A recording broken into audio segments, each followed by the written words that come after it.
రకాలైనటువంటి సంక్షోభాలు ఉత్పత్తి అవుతుంటాయి. వాటినన్నిటినీ సంస్కరించుకొని పరిష్కరించుకోవాలి అన్నట్లయితే మన ఆధ్యాత్మిక తాత్విక బాటలో మన మనస్సు ప్రయాణం సాగించగలిగినట్లయితే మన మనుగడలో జీవన తత్వంలో ఆధ్యాత్మిక బాట అలవర్చుకోవడం ద్వారా ఎన్నో సమస్యలు పరిష్కారం కాబడేటువంటి అవకాశం ఉంది.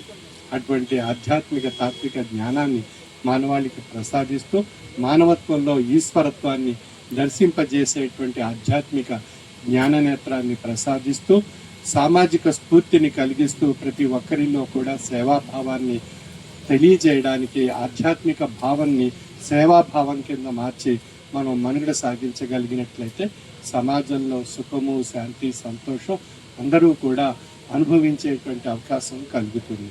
అందుకని అందులో భాగంగా సామాజిక స్ఫూర్తిలో భాగంగా Umar Alisha rural development trust ద్వారా అనేక సామాజిక కార్యక్రమాలు నిర్వహించబడుతున్నాయి. అక్షర జ్యోతి కార్యక్రమాలు, పర్యావరణ పరిరక్షణ కార్యక్రమాల్లో భాగంగా నా మొక్క నా శ్వాస అనేటువంటి యజ్ఞాన్ని తలపెట్టి అనేక ప్రాంతాల్లో అనేక లక్షల మొక్కలు నాటడం జరిగింది.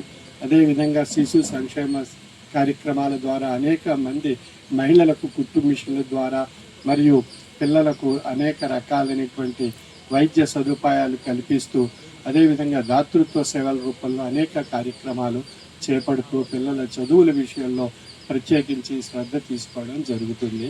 ఈ విధంగా సామాజిక స్ఫూర్తి మనందరిలో ఏర్పడాలి అనేటువంటి భావనను ప్రతి ఒక్కరిలో కలుగజేయడానికి Umar Alisha rural development trust ద్వారా సామాజిక సేవా నేత్రాన్ని కూడా పొంది తరింపజేసుకోవాలనేటువంటి భావన కలుగజేయడం జరుగుతుంది.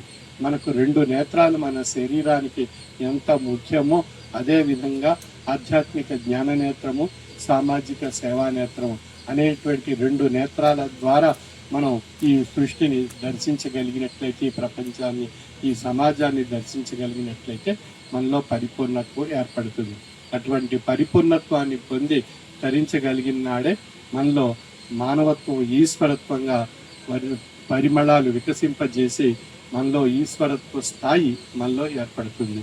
అంచేత అటు భగవంతుడు సృష్టించినటువంటి ఈ మానవ జన్మను మనం సార్థక్యం చేసుకుని ఆ భగవత్ తత్వాన్ని పొంది తరించేటువంటి విధానంలో మనందరం ప్రయాణం చేయాలి అనేటువంటి సంకల్పం చేత 1928 నుండి ఇప్పటి వరకు సుమారు 98 సంవత్సరాలుగా నలుగురు పీఠాధిపతులు ఈ యొక్క పీఠాన్ని నడిపిస్తూ ఆధ్యాత్మిక సామాజిక సేవా కార్యక్రమాలు సమాజంలో తెలియజేస్తూ ఒక మహోన్నతమైనటువంటి ఆధ్యాత్మిక మతాతీత ఆధునిక మానవతా దేవాలయము అనేటువంటి ఒక ఆధ్యాత్మిక స్ఫూర్తి మనందరిలో కలుగజేయడం జరుగుతుంది.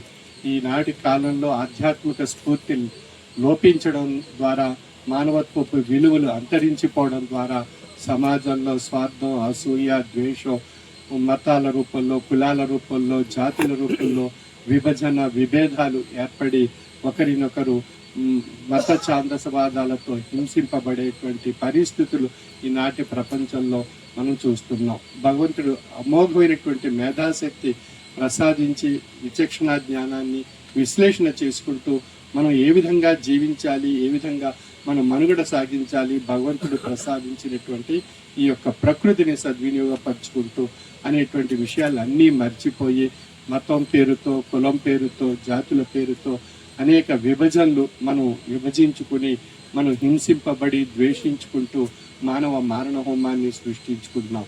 ఈనాటి ప్రపంచంలో మనం చూస్తున్నటువంటి విషయాల్లో మత యుద్ధాలు ఎన్నో జరుగుతున్నాయి. ఆ మత యుద్ధాలతో పాటు ఎన్నో రకాలైనటువంటి ప్రకృతి వైపరీత్యాలు కూడా అన్నీ ఏర్పడుతున్నాయి. వీటన్నిటికీ కారణం మనలో ఉండేటువంటి ఆ యొక్క భగవంతుని యందు మనం ఆధ్యాత్మిక పరమైనటువంటి పరిణామం మనలో లేకపోవడం చేత ఆధ్యాత్మిక తాత్విక జ్ఞానము లోపించడం ద్వారా మానవత్వపు విలువలు అంతరించిపోవడం ద్వారా ఈ సమస్యలన్నీ ఏర్పడుతున్నాయి.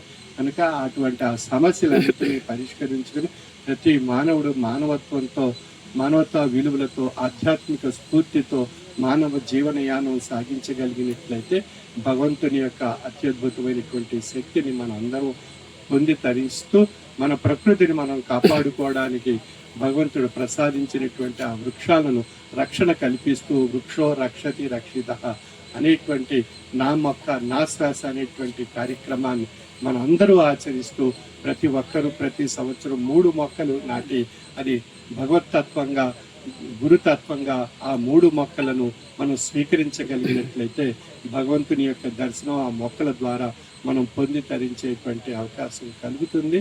అటువంటి మహోన్నతమైనటువంటి సేవా కార్యక్రమాలు ఆధ్యాత్మిక కార్యక్రమాల్లో ప్రతి ఒక్కరూ పాల్గొని ఆ అనుభవపూర్వకమైనటువంటి తాత్విక జీవన విధానాన్ని అలవర్చుకోవాలనేటువంటి ఒక మహోన్నతమైనటువంటి ఉద్దేశం చేత 9, 10, 11 తేదీల్లో మహాసభల్లో ఈ యొక్క మహోన్నతమైనటువంటి ఆధ్యాత్మిక ఉపదేశాలు ప్రసంగాలు అనేక మంది వక్తలు వచ్చి వారి యొక్క అమూల్యమైనటువంటి సందేశాలు పూర్వ పీఠాధిపతుల యొక్క ఆశీస్సులు ఈ యొక్క ఆశ్రమంలో ఒక అద్భుతమైనటువంటి శక్తి ఈ వైబ్రేషన్స్ ఈ యొక్క ప్రాంగణంలో నిండి ఉన్నాయి.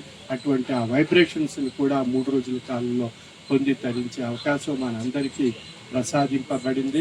అటువంటి అవకాశాన్ని కాలాన్ని సద్వినియోగపరుచుకొని మానవ శ్రేయస్సుకి సమాజ హితాన్ని కాపాడి మహోన్నతమైనటువంటి ఆధ్యాత్మిక భావన మనందరిలో సమాజంలో సంసారంలో కలగాలనే ఉద్దేశం చేత ఈ మహాసభలు ప్రతి సంవత్సరం నిర్వహించబడుతున్నాయి. ఈ యొక్క మహాసభల్లో ప్రతి ఒక్కరూ పాల్గొని మతాలకు అతీతంగా భగవతత్వాన్ని పొంది తరించేటువంటి ఒక అవకాశాన్ని స్వీకరించవలసిందిగా ఈ మహాసభల్లో పాల్గొని వాటి యొక్క ఫలితాలు మీ యొక్క జీవన విధానంలో తరించవలసిందిగా నా యొక్క మనవి. సర్వే జన సుఖినో భవంతు.